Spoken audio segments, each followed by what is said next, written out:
TeamSpeak é uma ferramenta de comunicação via internet, que possibilita conversas por voz com outros usuários, utilizando a tecnologia Voz sobre IP, ou VoIP. No software do TeamSpeak, é preciso um servidor para que os usuários se conectem a canais a fim de conversarem uns com os outros. O TeamSpeak é principalmente voltado para jogos online, onde é necessária comunicação entre os jogadores, uma vez que eles podem se focar inteiramente no jogo, não sendo necessário digitar.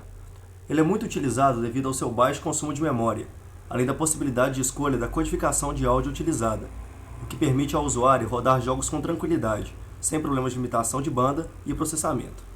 O TeamSpeak 3.0 é a versão mais atual do software, que veio com melhorias em relação à escolha de codecs e servidores, assim como a sua programação que é feita completamente em C++, em oposição ao Pascal nas versões anteriores.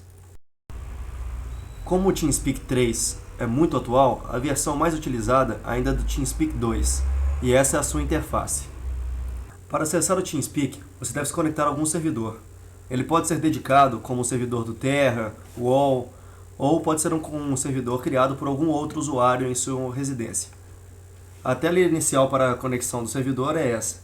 Você só digitar o IP do servidor, o seu login com o seu nickname, e caso o servidor seja protegido, seja um servidor fechado, você digita a senha também para se conectar. Cada servidor é dividido em diversas salas, e a comunicação só é feita entre usuários de uma mesma sala. Em alguns servidores dedicados você pode criar sua própria sala e colocar nela uma senha, para utilização exclusiva sua e do seu grupo, clã, guilda, trupe, turminha, etc. Isso é algo muito proveitoso no software do TeamSpeak, pois você pode nomear salas com diferentes nomes de jogos e propósitos, e em cada uma delas escolher o codec de áudio para atender melhor às suas necessidades.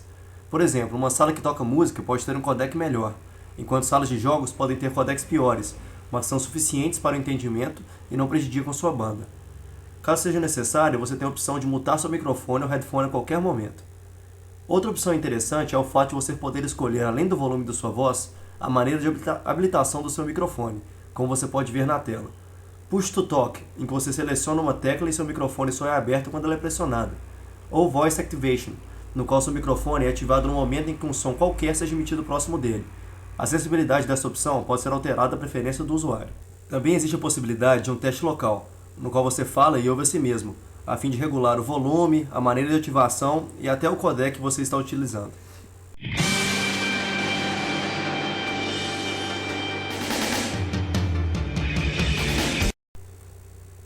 A largura de banda requerida pelo sistema depende de vários fatores, como o codec selecionado, o número de pessoas na sala, o número de pessoas falando ao mesmo tempo e o tempo de conexão do servidor. Em seguida, daremos alguns exemplos sobre a largura de banda requerida no caso do servidor e do cliente. No caso do servidor, a taxa de download depende do número de streams de voz recebidos, e a taxa de upload do número de streams enviados para cada pessoa. A taxa de download depende do número de pessoas falando e do codec selecionado. Já a taxa de upload depende do número de pessoas totais no canal, menos o número de pessoas falando, além do codec. No primeiro exemplo, temos um canal com 10 pessoas, um codec de 12.3 KB por segundo e somente uma pessoa falando. Nesse caso, a taxa de download é de 12.3 kbps e a de upload é de 110.7 kbps. O próximo ilustra a mesma situação, mas com duas pessoas falando. Podemos ver que a taxa de download e upload tem seus valores dobrados. Os próximos exemplos ilustram situações de um servidor com mais de um canal. Pode-se perceber que em todos os casos a taxa de download não é um problema, tendo sempre valores baixos. Porém, a taxa de upload eleva-se muito com a adição de canais e ou de pessoas falando simultaneamente. Isso pode ser um problema, visto que conexões domésticas geralmente possuem taxas reduzidas de upload. Agora veremos exemplos do ponto de vista do cliente. No caso, não faz sentido exemplos com adições de outros canais, já que o usuário só pode se encontrar em um canal ao mesmo tempo. As taxas de upload e download são contrárias às do ponto de vista do servidor. Se o usuário não está falando, só existe taxa de download, e quando ele fala sozinho, a taxa de download é zero. No primeiro exemplo, apenas o usuário está falando, logo a taxa de upload é de 25 kbps, e a de download é zero. No segundo exemplo, ele fala junto com outras duas pessoas, e as taxas podem ser vistas a seguir. Como pode-se perceber, no caso do cliente, a largura de banda não é um problema na grande maioria dos casos, pois ela é sempre reduzida. E isso é um dos grandes pontos positivos do TeamSpeak, como já foi citado anteriormente.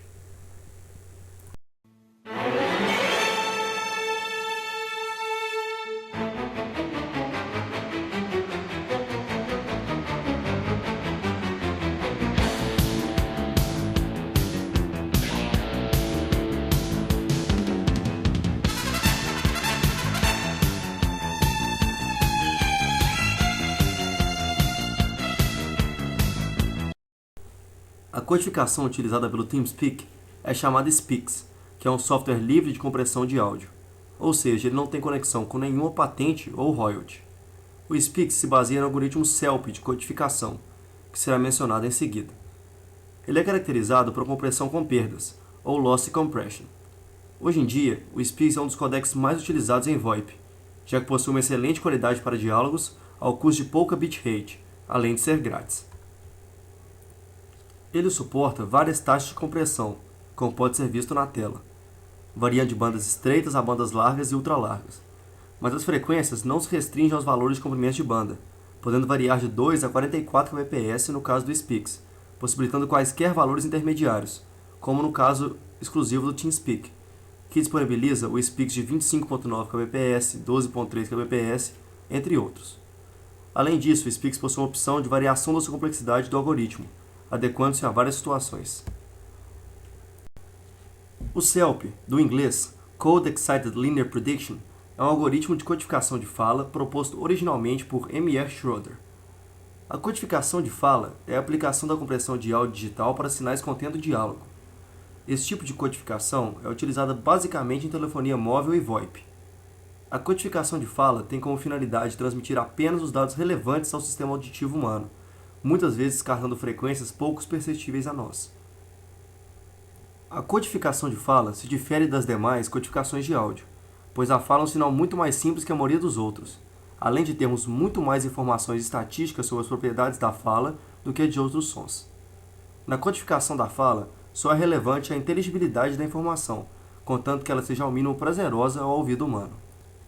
A codificação do CELP utiliza o princípio ABS e é dividida em basicamente dois estágios.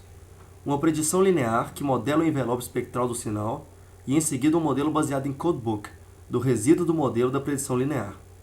Uma terceira etapa também é empregada, que consiste em uma última varredura do sinal após a atuação do primeiro modelo codebook.